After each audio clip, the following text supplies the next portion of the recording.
વર્ષોથી વોકળાની સાફ સફાઈનો પ્રશ્ન ઉઠ્યો છે અને આ વખતે ભાજપના જ કોર્પોરેટરે ભાજપના જ નેતાએ તેમની સત્તાની સામે ઢોલ વગાડીને અધિકારીઓને ઢંઢોળ્યા છે।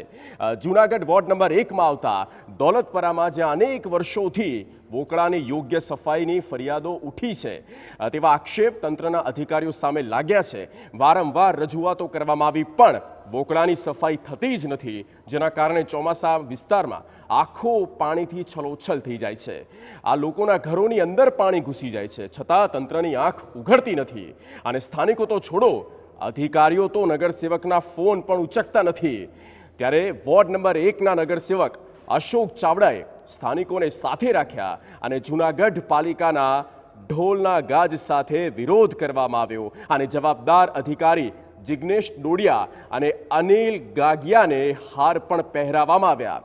મોટી વાત એ કે સ્થાનિકો સહિત નગરસેવકે હવે માંગ કરી છે કે આ વોકળાની યોગ્ય સફાઈ કરો અને સમસ્યાનો ઝડપથી ઉકેલ લાવવામાં આવે।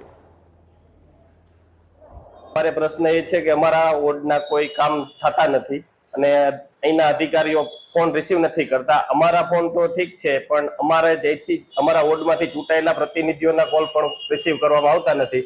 એટલે આજે અમે વોર્ડ નંબર 1માંથી બધા માણસો હારતોરા ઢોલ સાથે સાહેબનું સ્વાગત કરવા આવ્યા છીએ અને અમે કહેવા આવ્યા છીએ કે વોર્ડ નંબર 1 બાજુ થોડુંક વોકળામાં ધ્યાન દો અને અમારા કામોમાં ધ્યાન આપો। ત્યાં 3 વોકળા આવેલ છે, જે ઇન્દ્રેશ્વરથી પાણી અમારા ગામમાં કરી જાય ત્યારે સાબલપુરમાં એ પરિસ્થિતિ થાય, સરગવાડામાં એ પરિસ્થિતિ। અમે આજે છેલ્લા 10 વર્ષથી તો રજૂઆત કરી છે અને દર વર્ષે પ્રી મોન્સૂન કાર્યવાહી થાય છે, ખાલી ઉપરથી ઓકળો સાફ થઈ જાય પછી થઈ ગયું એમ કહેવામાં આવે, પણ અત્યારે ગયા વર્ષે ફૂલ પાણી ભરાણું હતું, બધાના ઘરમાં પાણી કરી ગયા હતા, બધાનું તણાઈ ગયું હતું। તો હવે આજે અત્યારે પણ જો એવો પ્રશ્ન ન બને તો વહેલી તકે વ્યવસ્થિત સાફ કરી દે એવી અમારી અપેક્ષા છે। અને હવે